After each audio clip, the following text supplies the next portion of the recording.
pessoal, eu espero que vocês estejam confiantes em sair daqui para adentrar o Shabá, né, o sábado, o sétimo dia, o descanso.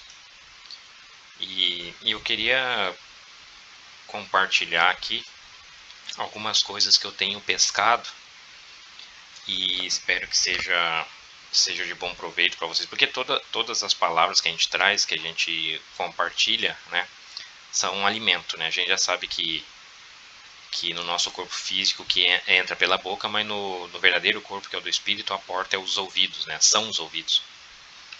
E portanto, o que nos nutre, o que nutre o verdadeiro corpo, entra pelos ouvidos, a gente pode chamar de alimento, né? E se a gente comparar com a nossa própria prefiguração física, né, que o Criador nos deixou, nos criou assim, né, que é essa aula que a gente tem vivido, que todo dia se repete ciclicamente, né, como uma parábola, né, e no entanto ela não nos leva a nada, ela não nos salva, mas apenas o propósito dela é apenas nos ensinar sobre as coisas verdadeiras do Espírito, né, a gente pode comparar as palavras que entram nos nossos ouvidos como alimentos. E assim como os alimentos físicos existem, e alguns, na verdade todos eles, né, eles variam no grau de nutritividade, né, no quanto ele é nutritivo, ou seja, alguns alimentos são mais nutritivos e mais saudáveis e vão dar mais força para o teu corpo, outros mais industrializados, né,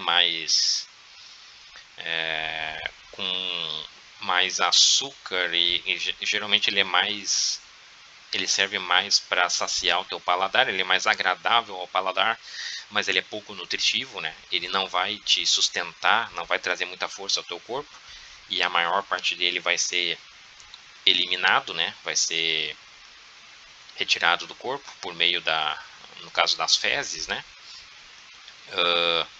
Então a gente, assim como os alimentos físicos, a gente tem também essa ideia, né, da espiritual, das coisas que entram no nosso ouvido. Então, algumas coisas a gente retém o que é bom e elimina o que não é, e no caso dos alimentos nutritivos, a gente acaba absorvendo e nos sendo útil para a edificação do nosso corpo a maior parte, né? E enquanto tem alimentos que são junk food, vamos dizer assim, né, que são mais apenas para agradar os nossos ouvidos, e na verdade não se aproveita muita coisa, quase nada, né, em termos de nutrição. Então a minha ideia aqui, que eu entendo que também é a mesma de todos que estão no caminho, é não trabalhar com junk food, né? Não, junk food é o que a gente tem dentro das religiões, tá? E é um pouco daquela ideia já conversada aqui na comparação da religião com o mercado, com os mercados físicos que a gente tem na nossa existência, né? Que quando tu consome esses alimentos aí do mercado, que são alimentos envenenados, artificiais e com saborizantes, né? É o mesmo que se vende dentro das religiões também, né? Que na verdade são só alimentos agradáveis ao paladar, ou seja, eles só ouvem o que eles querem, o que massageia o ego deles, né? Lá dentro das religiões, o que é distribuído como alimento lá é apenas o que tem sabor doce, né? Aquilo que é agradável aos olhos, né? Dizendo que tu vai vencer, dizendo que Deus, né? O Deus grego quer que tu seja próspero, que tu tenha dinheiro, que tu tenha saúde e aquela coisa tudo. Isso é tudo muito agradável, né? Mas isso não é nutritivo, certo? Isso não é nem um pouco nutritivo. E, portanto, isso não edifica o teu corpo. Pelo contrário, ele continua deixando o teu corpo fraco e doente, né? Porque tudo aquilo continua sendo despejado com esterco, certo? E ao contrário do que eu tento, com toda a humildade, claro, trazer aqui, eu tento trazer alimentos que possam contribuir mais com a edificação do nosso corpo, que é o verdadeiro, que é o do espírito, né? Mas em hipótese alguma eu encaro isso como 100% nutritivo. É claro que alguma coisa a gente vai tirar fora, mas se 80% disso for nutrição, eu já me dou por satisfeito, né? Então aqui eu quero trazer alguma coisa sobre o que eu pesquei sobre as proibições do Shabat, porque dentro daquela ideia ainda de que o Shabat é o sétimo dia, aponta para o reino milenar da nossa criação, que é o reino de 1000 anos do Messias, tá? É isso que a gente deve guardar, que vai ser o nosso descanso ainda nessa realidade, uma realidade semelhante a essa nossa aqui, desses 6 primeiros dias da criação que a gente tem vivido e portanto ainda se trabalha, certo? Eu não entendo o sétimo dia como desconectado dos 6 anteriores, portanto eu penso que o reino milenar será numa realidade semelhante a essa nossa aqui, atual, tá? Mas apenas com o diferencial de que nós descansaremos das obras do adversário de nossas almas, certo? O que já é muita diferença, né? Por isso que caracteriza o descanso, o Shabat, né? E por isso que a gente deve ansiar por estar lá, junto com o nosso Salvador, e sendo submisso a Ele, né? Que é o reino, né? Já que Ele vai reinar em Sião por esses 1000 anos. Então, partindo dessa ideia e partindo também de que a Israel física, ela é um testemunho alegórico físico que o Criador deixou para nós, portanto, as coisas, as tradições e as práticas que eles realizavam fisicamente são ensinamentos conduzidos e controlados pelo próprio Criador, para que a gente apreenda essas noções do Espírito, tá? Para que a verdadeira Israel espiritual entenda e execute também conforme a Israel física fazia, mas é claro que as coisas físicas não vão levar a lugar nenhum, mas sim as espirituais, né? Então a gente tem que observar como eles tratavam essas 39 ações, né, que eram proibidas, que eles não faziam no Shabat físico que eles guardavam, né, apenas como alegoria. E a gente tem que tentar extrair, então, o que essas 39 ações que eram proibidas de se fazer no Shabat, o que elas significam e por que, de certa forma, a gente tentar entender, porque o Espírito é entendimento, a gente tentar, então, absorver, extrair o que elas significavam e por que não faz sentido elas serem praticadas no verdadeiro Shabat, que é o nosso descanso, tá? Então, a minha ideia aqui é tentar trazer contribuições sobre isso, tá? Bom, em primeiro lugar, eles tratavam essas 39 ações, tá? Como proibições físicas do Shabat, o acender o fogo, o apagar ou diminuir o fogo, cozinhar ou assar, preparar massa, semear, arar, colher, agrupar a colheita, debulhar, dispersar, catar, moer, peneirar, tosquiar, no caso a lã da ovelha, né? Lavar essa lã, desembaraçar essa lã, tingir essa lã, fiar e tecer, dar 2 nós em um determinado fio, né? Depois de tecido, tecer 2 fios, separar 2 linhas, atar, desatar, costurar, rasgar, caçar e abater, tá? Raspar o couro, no caso de algum animal abatido, caçado, curtir esse couro, alisar esse couro, demarcar esse couro, cortar, escrever e apagar, construir ou demolir, martelar e transportar algo ao público. Transportar qualquer coisa que seja em público, né? Então essas coisas físicas, essas ações físicas que eram encaradas como trabalhos, né? Eles eram proibidos, ou seja, né, com essas coisas aqui não poderia se trabalhar num dia de sábado, num dia de Shabat, tá? Então eu entendo que essas coisas apontam para coisas espirituais, resgatando links de testemunhos dados ao longo das escrituras, tá? E também pela própria criação. Então a gente, fazendo as ligações com esses sentidos, a gente tem uma ideia do porquê que eles praticavam isso, fisicamente, claro, e que elas realmente significam, verdadeiramente significam, e por que não faz sentido mesmo elas serem praticadas espiritualmente no Shabbat, né? Já que a gente vai adentrar a nova realidade. Então, em primeiro lugar, as duas primeiras ações, que é acender fogo e tanto acender como apagar ou diminuir o fogo, isso não faz sentido a gente fazer no sábado, porque o fogo, que é o fogo do Espírito, o fogo do entendimento, né, já foi trazido e aceso pelo Messias, conforme Lucas 12, verso 49. Que ele disse que não queria mais, que a missão dele já tinha sido cumprida, né? Ele veio acender o fogo à terra, trazer fogo à terra, e já estava aceso, né? Ele não precisava de mais nada, certo?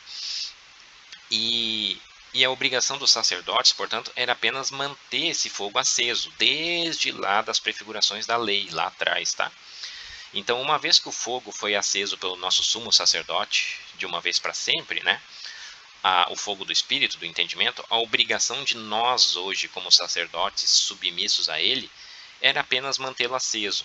Então, não faz sentido alguém no Shabá, e é o que a gente vai fazer, né? Nós, como sacerdotes, nós vamos manter aceso o fogo do Espírito que foi trazido pelo Messias, certo? Nós vamos fazer isso durante os 1000 anos. Então, não faz sentido, primeiro, acender o fogo de novo, porque isso já foi aceso pelo Messias, e muito menos apagar ou diminuir o fogo, ou seja, a gente encerrar ou diminuir a intensidade desse fogo, porque isso é atentar contra o espírito, certo? Apagar o fogo ou diminuir ele é atentar, prejudicar, se posicionar contra o espírito, e isso de maneira nenhuma a gente vai fazer no Shabá, né? Os itens 3 e 4, que seria cozinhar ou assar e preparar uma massa, né, para ser cozida e assada como alimento, né, também não faz sentido, porque no sábado não se preparará refeição alguma, nem carne nem pão, pois a própria carne é o sacrifício do Messias no madeiro, né? O Messias é o verdadeiro alimento, é o pão que desceu dos céus, e esse aqui vai ser o nosso alimento lá no sábado. Portanto, o fato de se preparar a massa e de se cozinhar algo ou de assar também não faz sentido, porque o pão e a carne é o próprio Messias, o pão que desceu do céu, e o sacrifício é a carne dele que ele vai nos dar a comer, né? Conforme ele mesmo disse que a carne dele verdadeiramente é comida e o sangue verdadeiramente é a bebida. Então, já que a gente vai estar no sábado, que é a verdade, a gente vai estar sendo nutrido pelo próprio sacrifício dele, que verdadeiramente é comida, a carne do corpo dele, certo?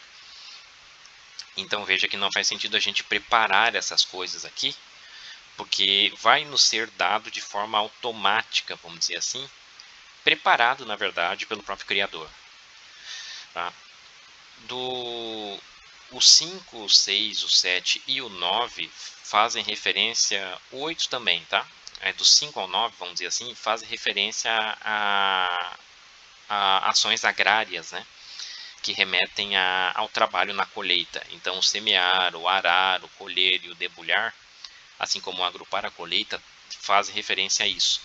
Mas como a colheita da terra já vai ter sido concluída, ou seja, o que vai encerrar o 6º dia de trabalho para iniciar o 7º é exatamente essa colheita da terra, que está lá em Apocalipse, capítulo 14. Tá? Então, quando a gente adentrar o sábado, esse trabalho de colheita já vai ter sido concluída, tá? Inclusive com o auxílio dos anjos, né? E a partir do que o Messias semeou, a semente incorruptível, né, conforme 1 Pedro está dizendo, e que inclui também a debulha, que a gente pode entender como a tribulação.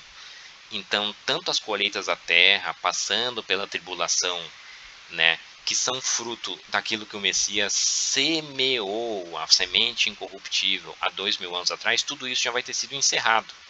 Então não faz sentido a gente executar isso no sábado, porque no sábado essas coisas já vão ter sido passadas, tá?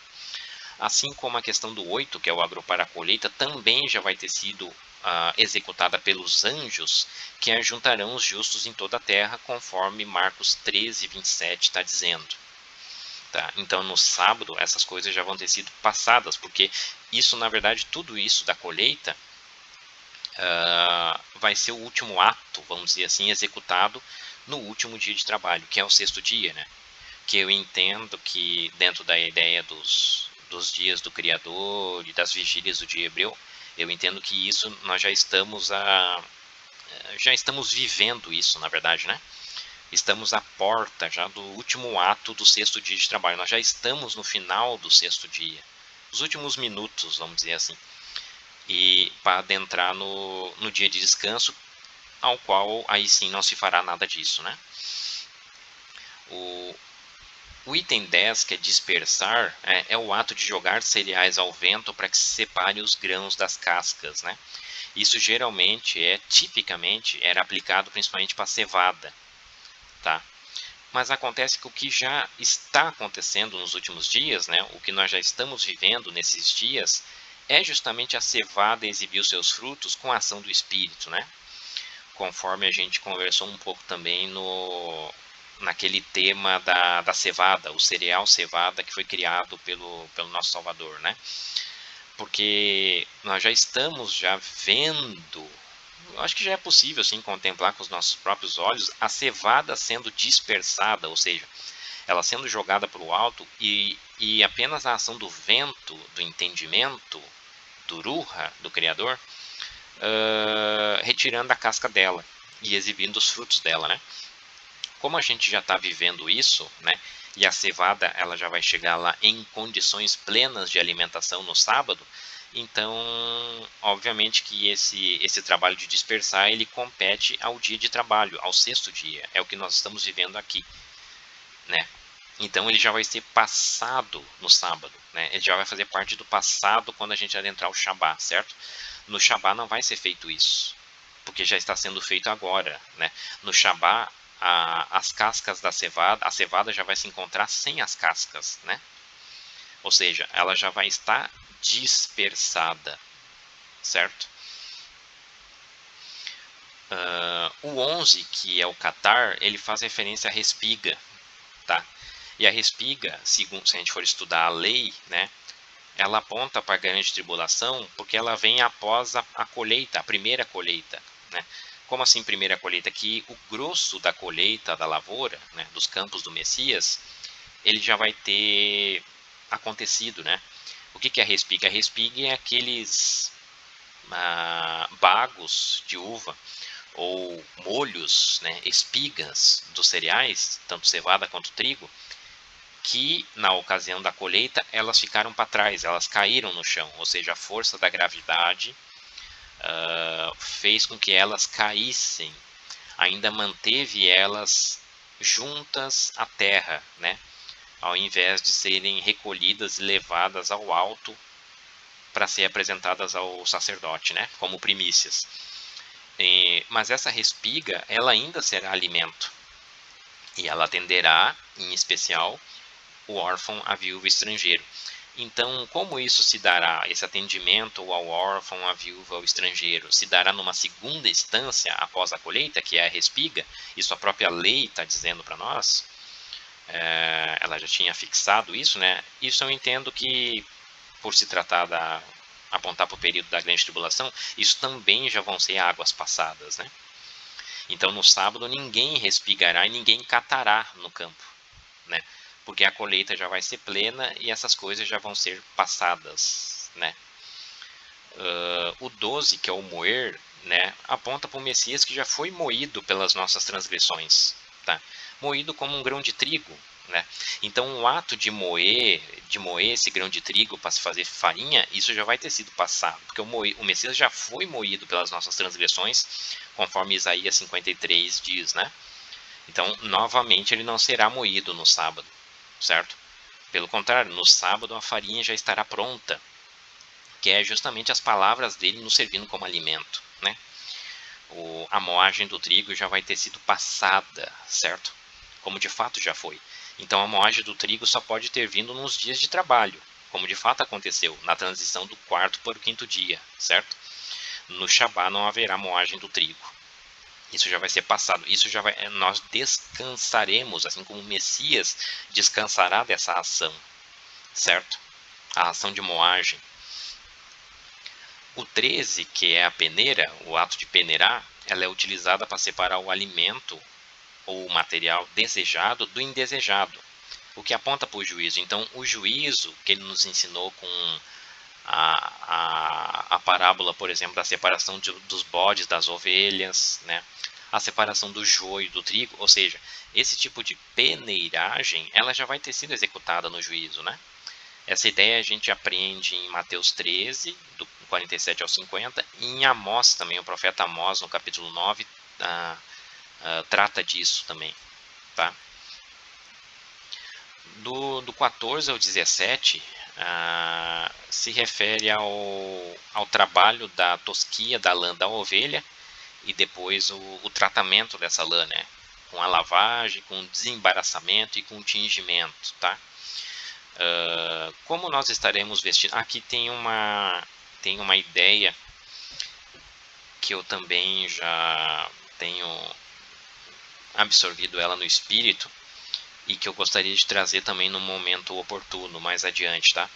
Que é a diferença do porquê que a lei dizia que não podia, em Deuteronômio 22:11, que a gente não podia se vestir de vestes compostas por linho e lã ao mesmo tempo, né?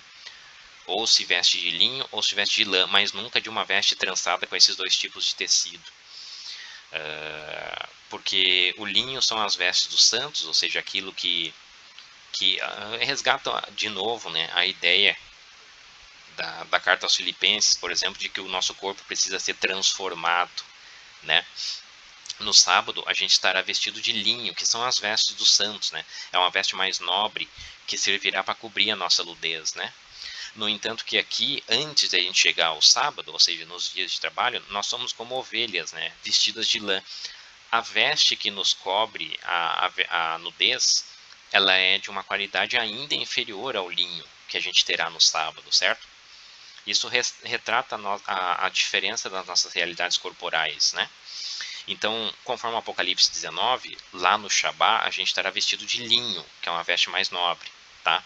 E não mais de lã como ovelhas, que é que é a nossa figura atual, tá? Além disso, tingir a lã é o oposto da expiação, né? Porque o que é a expiação? A expiação é que, conforme Isaías, os nossos pecados eram como a púrpura e como a escarlata, eram tingidos de vermelho, mas se tornarão brancos como a lã. Então, esse vetor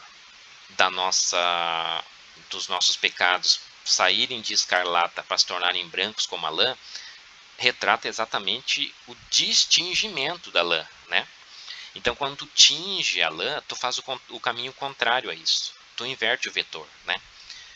A lã, ela naturalmente é o quê? Ela é branca, né? Como a veste das ovelhas espiadas do pecado, certo? Quando tu tinge essa lã, tu transforma ela em escarlata, tu tinge ela em escarlata, tu está fazendo o contrário.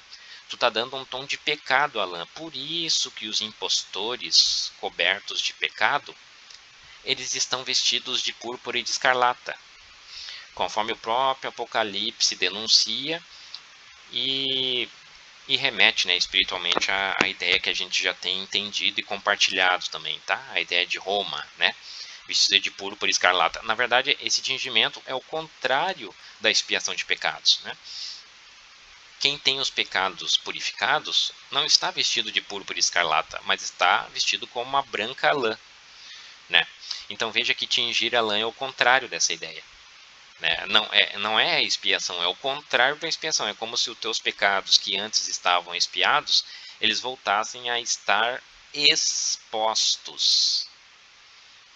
Expostos, ou seja, antes eles estavam perdoados, eles passam a estar de novo vigentes, tá? Por isso que isso, em hipótese alguma, pode estar associado ao sábado, ao Shabá, ao reino do nosso Salvador, tá? Lá a gente estará vestido de linho, que são a justiça dos santos, e não mais de lã. Então esse trabalho de lã aqui e o tingimento de lã, isso não faz mais sentido, não se aplica ao Shabá, tá?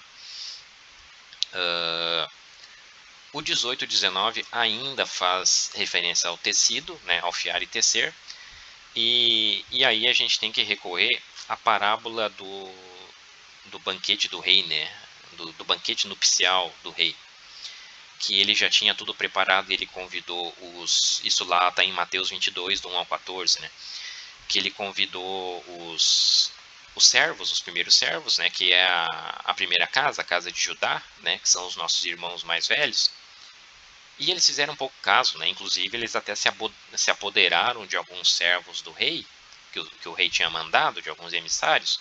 Eles se apoderaram de alguns deles e mataram, inclusive, né? Mataram, agrediram, enfim. Bom, a gente sabe de quem que o nosso Salvador estava falando, né? Então aí o rei se decepcionou muito, né? Ele disse que na verdade as bodas já estavam tudo preparadas, mas os convidados não eram dignos, né? E aí ele mandou que os serviçais dele espalhassem por aí e fossem em tudo quanto é vassalo, em tudo quanto é beco, né? E convidasse todo mundo, né? Esses vassalos, esses pé-rapados, tá? Que estavam em tudo quanto é beco e vielas, né? Esses somos nós, tá, pessoal? Somos nós, tá bem claro lá, tá? No banquete do rei tá bem claro que somos nós, somos gentios, tá? No entanto, nós todos agora estamos sendo convocados pelos servos do rei a irem ao banquete, tá? Mas isso só por si só não é o suficiente, porque muitos são chamados. Mas veja que vai permanecer na mesa do rei não são os chamados, são os escolhidos, né? Isso o próprio Messias depois arrematou na própria parábola, né? Então não basta ser chamado, a gente tem que ser escolhido. De que maneira a gente vai ser escolhido? Quando a gente tiver a veste nupcial. E a veste nupcial, ela é dada pelo noivo. Não pode ser uma veste tecida pela nossa própria mão. O que é a veste? A veste é aquilo que expia, que cobre a nossa nudez. A nudez é a vergonha dos nossos pecados. Portanto, a veste, ela é o que cobre a vergonha dos nossos pecados. Ela é símbolo da expiação, do perdão de pecados. E isso tem que vir pelo que o Messias fez. Então, as nossas vestes têm que ser dadas pelo Messias. É as vestes que ele nos deu. E não a gente tecer uma veste com a nossa própria mão para comparecer no banquete do rei. Quando a gente tem essa ideia espiritual, a gente chega à conclusão de que apenas a obra do Messias é que pode esconder a nossa nudez, portanto, essa que é a veste, o sacrifício que ele fez no madeiro é a veste que ele nos deu, a veste nupcial. Por que núpcias? Porque é a veste que o noivo nos deu em condição como noiva. Nós que somos a noiva, tá? E essa veste é o que nos levar ao casamento com ele, às bodas. Por isso vestes nupciais, certo? Por isso que o banquete aqui que o rei está dando é um banquete nupcial. Em contrapartida, se a gente entender assim, então a gente pode chegar também à conclusão que as vestes tecidas pela nossa própria mão são os rituais ou são a ideia que algumas pessoas ainda têm de alcançar a salvação e o perdão dos pecados por méritos próprios, pela própria mão. E que méritos próprios são esses? Bom, né, de repente ir a uma religião atrelando para si, né, chamando para si méritos com essa prática, né, e apontando o dedo para outras pessoas que não vão, sobretudo na mesma religião que ela vai, né, e rotulando essas pessoas como pessoas que estão inferiores, né, que elas não estão salvas, né, isso pode ser uma veste tecida pela própria mão, né? Concordam comigo? Se o que cobre a nossa vergonha é aquilo que o Messias já fez, e só, e pronto, e só isso foi o suficiente, né? Isso significa que as nossas vestes foram dadas das mãos do próprio, foram nos dadas pelas mãos do próprio Messias, né? Agora, quando a gente acha que isso não é isso que é o suficiente, que a gente tem que fazer X ou Y para conseguirmos nos vestir, né? Ou seja, para que a nossa vergonha seja coberta, se a gente tem que fazer tal coisa, ou ir a tal lugar, ou fazer tal campanha, ou tal sacrifício, né? Ou dar o dízimo, né? Ou frequentar isso ou aquilo, bom, isso é, o que é isso? Isso é desprezar as vestes dadas pelo Messias e comparecer ao banquete do rei com as vestes tecidas pela nossa própria mão, porque foi a nossa própria mão, é a nossa própria força, é o nosso próprio mérito que estaria nos trazendo cobertura dos nossos pecados. Então, fiar e tecer de modo nenhum vai ser admitido no sábado. Não, no sábado isso não pode entrar lá, não pode acontecer, não pode existir. E se vocês lerem as parábolas, porque no sábado nós entraremos lá, né, com as vestes dadas de linho, né, pelo próprio Messias, não vai ter necessidade da gente fiar e tecer nada para a gente, certo?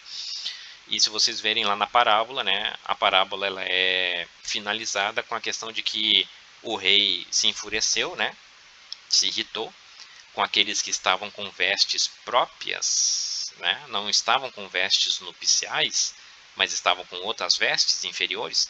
Ele se enfureceu e expulsou essas pessoas do banquete, né, e mandou amarrá-las lá no exterior, onde há choro e ranger de dentes, certo?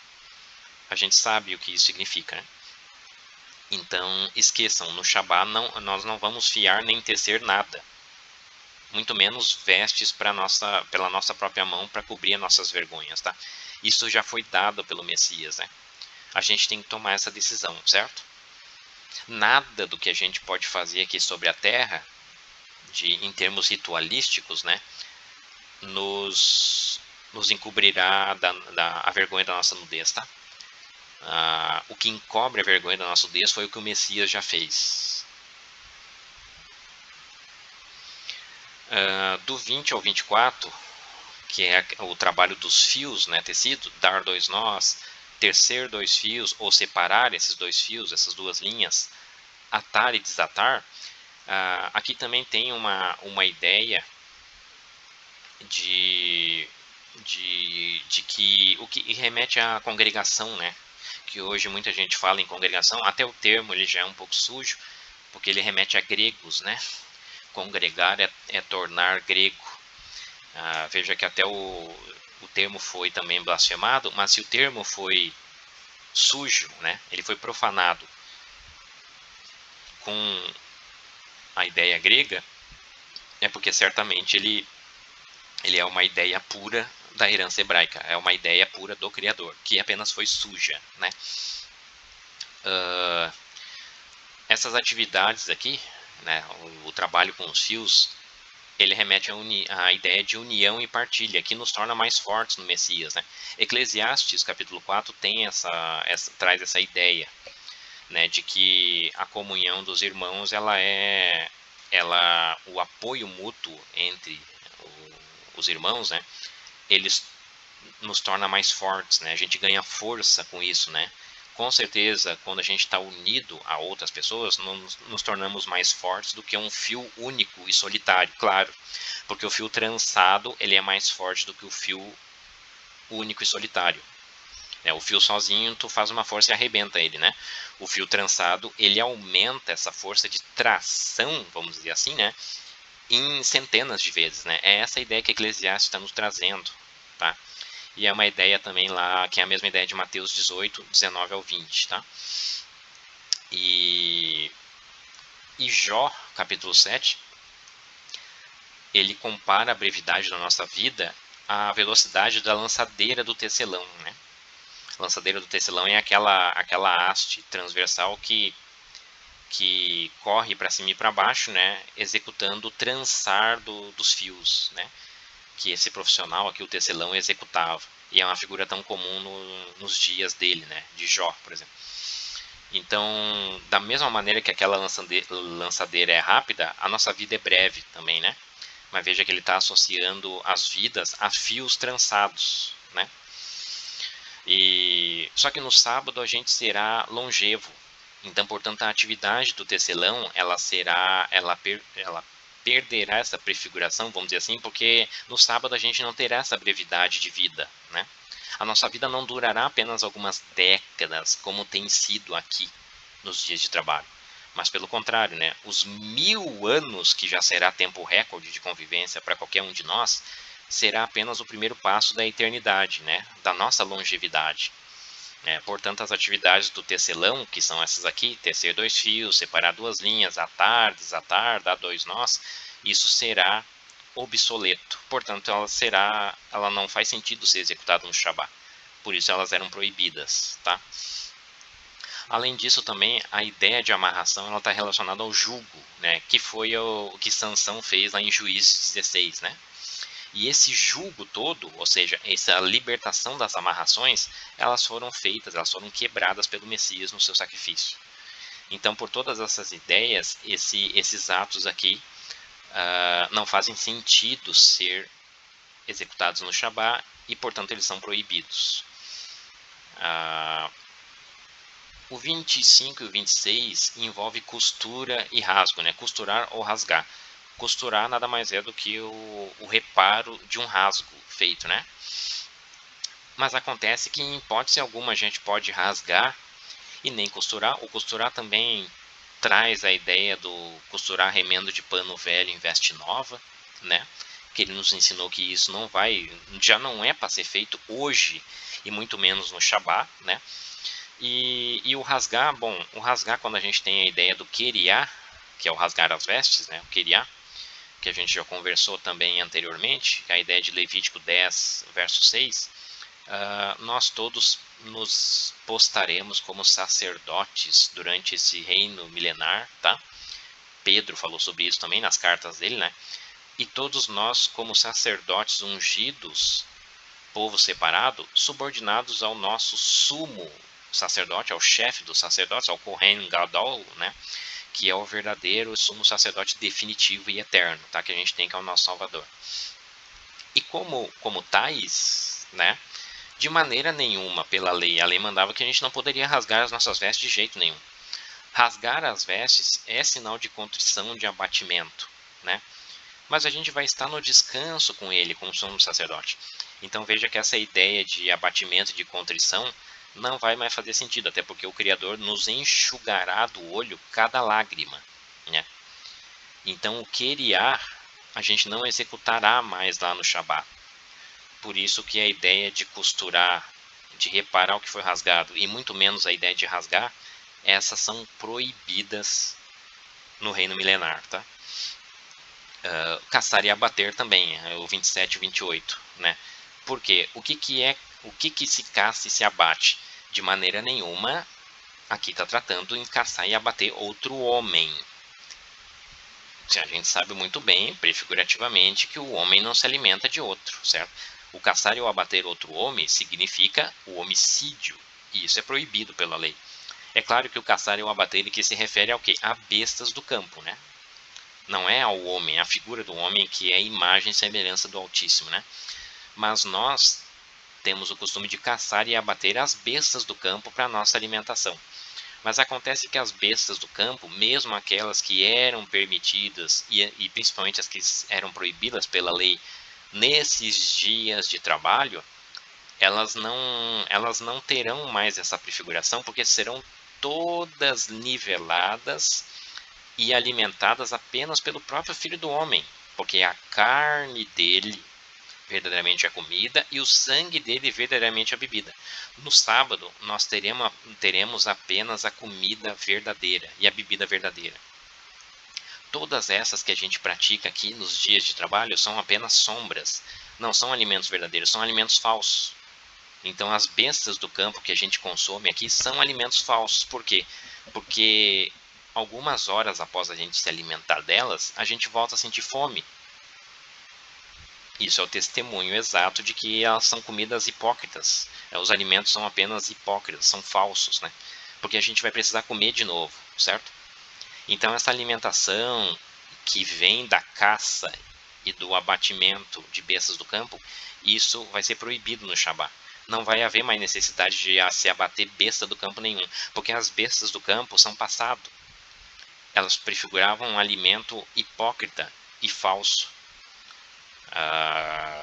A verdadeiro alimento e a verdadeira bebida é o Filho do Homem, é a carne e o sangue do sacrifício do nosso Salvador no madeiro, o que vai dispensar essas ações aqui no Shabat, tá? Do 29 ao 32, né, trata sobre o couro dos animais abatidos. A lei dizia que o couro dos animais do holocausto era sempre queimado fora do arraial, representando as vestes que o sacrifício do Messias nos deu. Né, as ideias que está no livro do Levítico, no 4, verso 11, no 7, verso 8, no 8, verso 17 e no capítulo 9, verso 11. O Messias teve o seu couro queimado, né, justamente para nos dar essas vestes nupciais, né? Ele teve queimado fora do arraial também, porque levaram ele para fora de Jerusalém para executar o sacrifício, conforme a mesma figura do animal, porque ele foi o holocausto perfeito, certo? Então a figura do couro dos animais do holocausto apontava para isso, lá na lei, tá? Além disso, o cinto de couro é a veste própria dos restauradores, né? Que é a figura do Elias que haveria de vir, né? Elias se vestia assim, com um cinto de couro, tanto é que ele era reconhecido por isso, né? Ele era reconhecido por isso. E João Batista, que espiritualmente cumpriu também uma função do Elias que haveria de vir, isso o próprio Salvador confirmou, da própria boca dele, tá? João Batista, ele também se vestia com um cinto de couro, assim como Elias também, tá? Confirmando o link que havia entre esses dois. Qual era o trabalho desses dois? É anunciar a restauração prometida pelo Criador, mediante o arrependimento. Mas acontece que o que eles anunciavam, e portanto eles se vestiam de cinto de couro para anunciar isso, é exatamente o que vai estar cumprido no sábado. Então não há necessidade mais deles anunciarem isso. Veja então que o trabalho do couro, né, o trabalho do couro, dessa veste de couro, apontava para o anúncio, para esses restauradores, né, para o anúncio dessa restauração que era prometida pelo Criador mediante o arrependimento. Mas acontece que quando a gente adentrar o sábado, essa promessa já vai ter sido cumprida, não vai ser mais apenas uma promessa. Não, a promessa já vai ser realidade. A restauração já vai estar em pleno vigor, né, mediante o arrependimento. Então, portanto, o cinto de couro ele vai estar dispensado, conforme a ideia segunda Reis no primeiro capítulo, Marcos 1, verso 6, quando traz o cinto de couro em João Batista, né? E Mateus 3, verso 4 também. Essa ideia já vai ter sido passado, né? Já não vai mais haver necessidade de se preparar o couro para se confeccionar um cinto e anunciar a restauração. Não, a restauração já vai estar plenamente cumprida e, portanto, no sábado a promessa já vai ser realidade.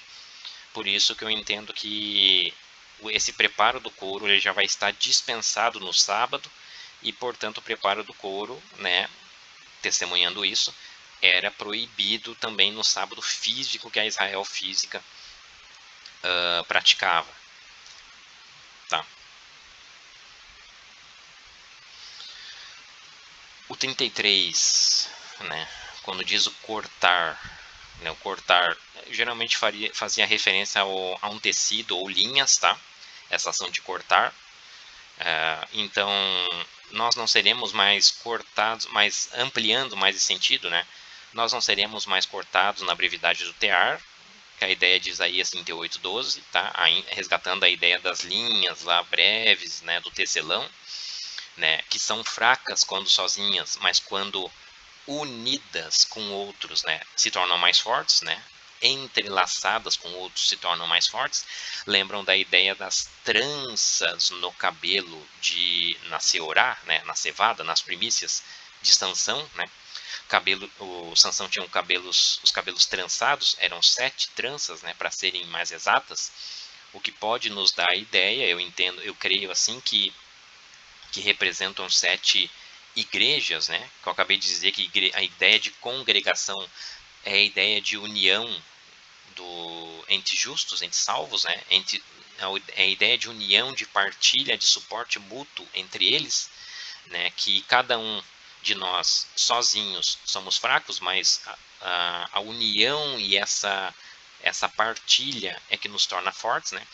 E eu entendo que isso está prefigurado nas tranças da cabeça de Sansão, que são 7, apontando para 7 tranças, para 7 congregações, para 7 uniões, para 7 igrejas, né? Reveladas pelo Messias lá no Apocalipse, né? E então veja que essas coisas estão intimamente ligadas, tá? Como da nossa figura também serem como fios, né, trançados, tá? Que nos dá mais força, certo? nem cortados, cortar, o verbo cortar, né, a ação de cortar, nem cortado da terra dos viventes, né, conforme Jeremias 11 lá nos diz, e nem podados da vinha. O que é podar um ramo da vinha? É cortar também, certo? O cortar um ramo da vinha também era proibido no Shabá, que é a ideia que está em Romanos 11 e em João 15, né, na videira verdadeira, né? Quando a gente entrar no sábado, a videira verdadeira vai estar ela vai estar definida, vamos dizer assim, né? Ela vai estar consolidada. E uma vez consolidado, obviamente que nenhum ramo mais vai poder ser podado, né? Assim como também nenhum vai ser mais enxertado, né? Não, a videira já vai estar formada, consolidada, né? Nenhum ramo enxertado, ou seja, ninguém mais entra, nenhum ramo podado, ninguém mais sai. Portanto, que a ideia de cortar está proibida também no Shabá. Se a gente for entender o trabalho da vinha, né? Lembra da vinha de Jerusalém, né? A gente conversou sobre isso já um pouco, de que o trabalho da vinha ele vai ser só nos 6 dias de trabalho, né? É até essa nossa época. A partir do momento que o lagar foi pisado, a vinha está consolidada. Não se trabalhará mais na vinha, né? Muito menos se cortará algum ramo.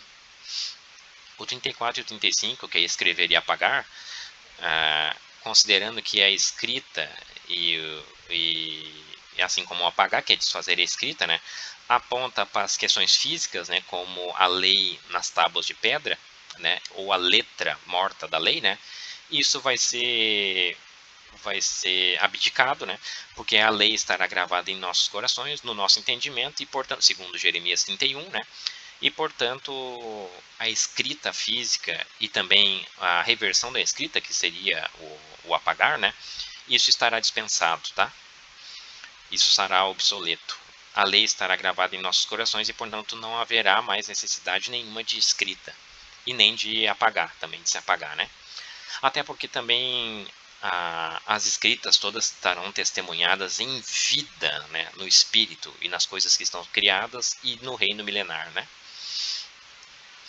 O 36 e o 37 eles falam de construir e demolir, né? Como não haverá mais templos de pedra, qual é o motivo de construção? Construção é dos construtores, né? Os maçons, aqueles que constroem, que erguem qualquer tipo de alvenaria, né? A gente viu que em Apocalipse 21, 22, né? E no que foi conversado sobre o templo não é de pedra, né? Tanto é que na Nova Jerusalém não havia nenhuma espécie de edificação como essa, porque o templo é o próprio Cordeiro. O Cordeiro é o templo em pessoa, né? E nós componentes do corpo dele. Além disso, também nossas moradas lá na noiva celestial, né? Na cidade celestial, as nossas moradas já estão preparadas todas pelo nosso noivo. Então, durante esses 6 dias, é isso conforme João 14, né? Durante esses 6 dias ele tem trabalhado para preparar as moradas, né? Foi isso que ele nos disse, certo? Ele nos prometeu isso. Portanto, quando a gente chegar lá, não vai haver construções ainda, né? Inacabadas, certo? Quando a gente chegar lá, não vai ter andaimes, né? Não vai haver gruas, certo? Não, todas as moradas já vão estar plenamente preparadas e concluídas pelo nosso noivo, certo? Confirmando a promessa dele de casamento, certo? Que ele nos fez pra gente. Então, portanto, não faz sentido construção nenhuma em andamento e nem demolir, muito menos demolir, né? Nenhuma morada preparada pelo nosso noivo vai ser demolida, certo? Nenhuma vai ser.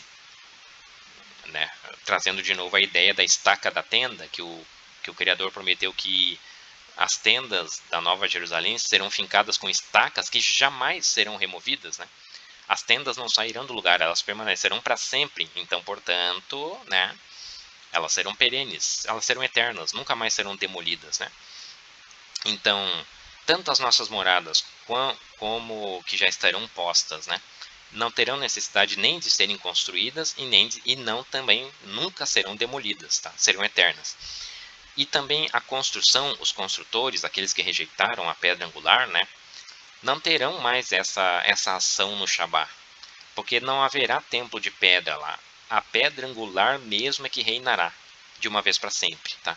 Então veja que essas ideias, por isso que elas eram proibidas no Shabat, porque elas não encaixam mais, não têm uso mais no verdadeiro reino milenar, que é o reino do nosso Salvador. O martelar tem uma ideia trazida por profetas também, mas aqui eu enumerei a ideia dos Macabeus. O livro de Macabeus pouca gente tem, eu penso que nem muitos têm acesso por se tratar de um livro que está na Bíblia original romana, que é a Bíblia dos textos que foram compilados da religião romana, né? Depois as protestantes retiraram, mas é um texto comum histórico de uso da herança hebraica, que lá traz a história de Judas Macabeu, que o povo de Judá, que se rebelou contra a ocupação grega e contra a profanação do templo. É um livro muito interessante para a gente entender o sacrifício de um porco, de um suíno, como profanação máxima do templo, e depois o templo foi purificado, né, com a reação da casa de Judá contra a ocupação grega, tá? E aí depois que aí o surgimento da festa de Hanukkah, né, que é a purificação do templo, novamente. Tudo isso está relatado nesse livro aqui. E só que o termo Macabe, o termo do nome dos Macabeus, é exatamente se refere a martelar, né? Ao ato de martelar, que é o mesmo a origem do nome de Marcos também, tá? Marcos, o evangelista, tá? Então veja que o martelar, ou seja, a ação dos Macabeus, aponta para o fato deles terem que defender a lei e o templo da profanação grega. Ou seja, é a resistência dos que são justos, ou seja, dos que são fiéis ao Altíssimo, contra a agitação das águas, ou seja, as águas, povos, multidões, nações e línguas, né? Ou seja, ter que defender a lei da profanação das nações, né? Isso é o ato de martelar, e isso remete aos Macabeus. Essa ideia de martelar também está presente nos profetas, tá?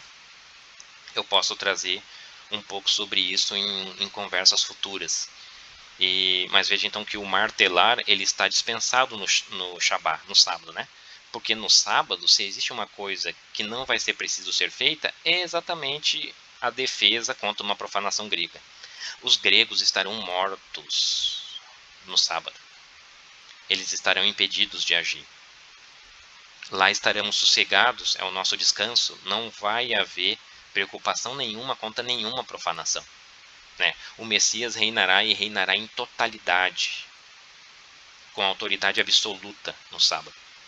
Não vai haver necessidade de a gente ter que defender a lei, né? E nem o templo, porque a lei vai estar plenamente em vigor. No sábado só estarão os que cumprem ela, certo? E o templo será o próprio Criador, que em hipótese alguma poderá ser profanado, muito menos por algum grego, certo? Então veja que a ideia dos Macabeus, a ideia do martelar, está dispensada, né, do Shabá, né? E o transporte de algo ao público, né, isso envolvia qualquer utensílio, mas principalmente a questão da arca, né, que muitas vezes era transportada ao público, a Arca da Aliança, tá? Mas acontece que a Arca da Aliança, a gente já conversou sobre isso, que ela virou carne, ela virou uma pessoa, tá? Ela foi personificada no próprio Messias, que é o rei do sábado, né? E como a Arca da Aliança é o próprio Messias, confirmado por aqueles dois anjos, né?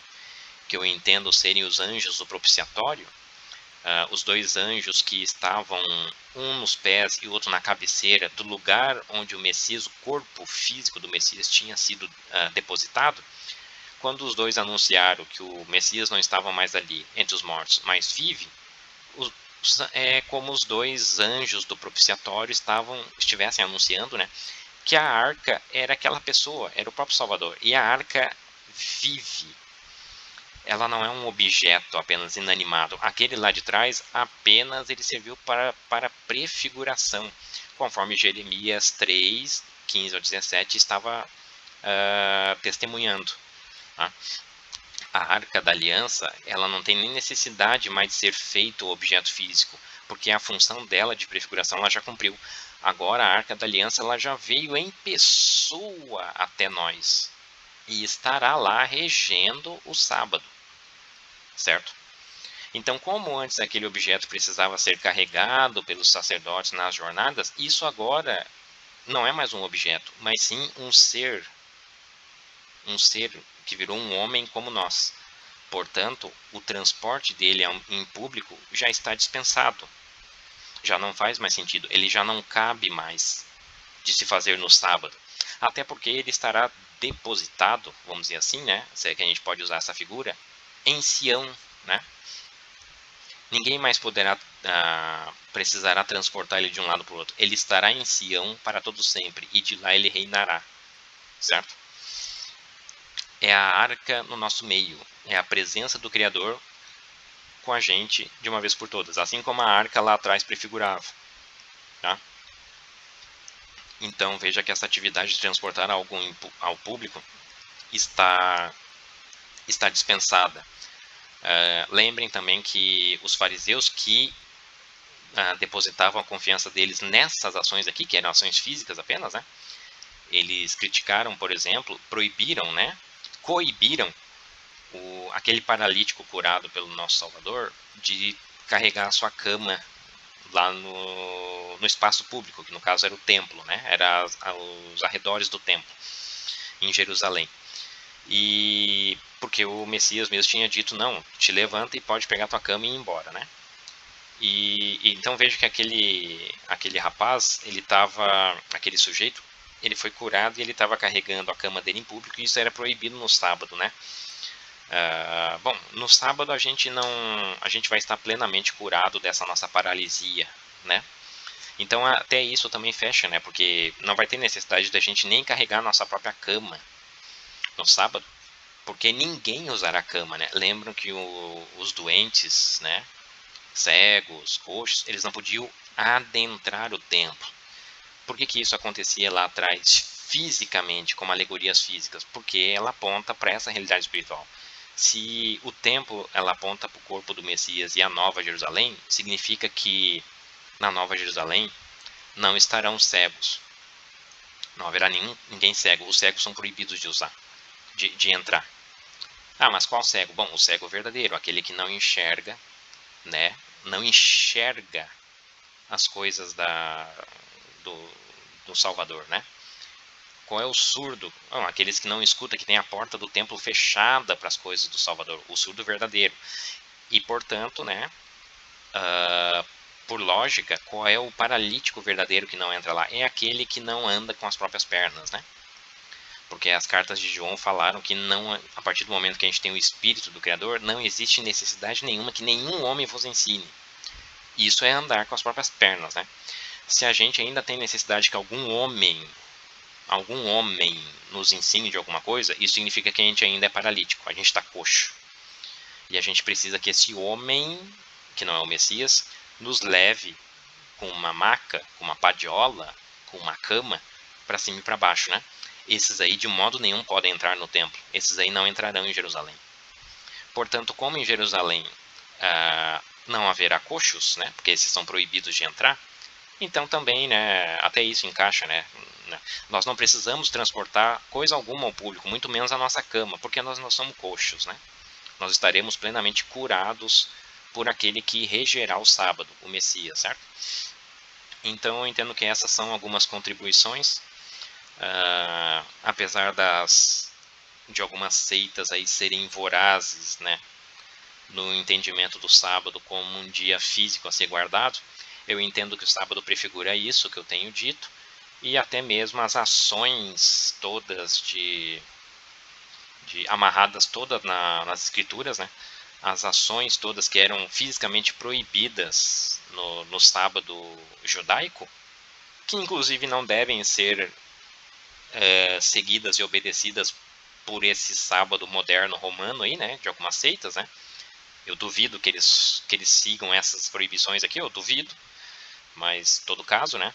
Mesmo entre os fariseus lá também, eles já estavam errados, né? A confiança não é guardar o sábado desta maneira aqui, mas sim entender o que essas coisas significavam e ver, compreender que elas não fazem sentido nenhum mesmo no reino do Messias, né? Não faz sentido nenhum. E é o que eu tentei, pelo menos, compartilhar aqui, para que vocês observem e vejam se essas coisas fazem sentido.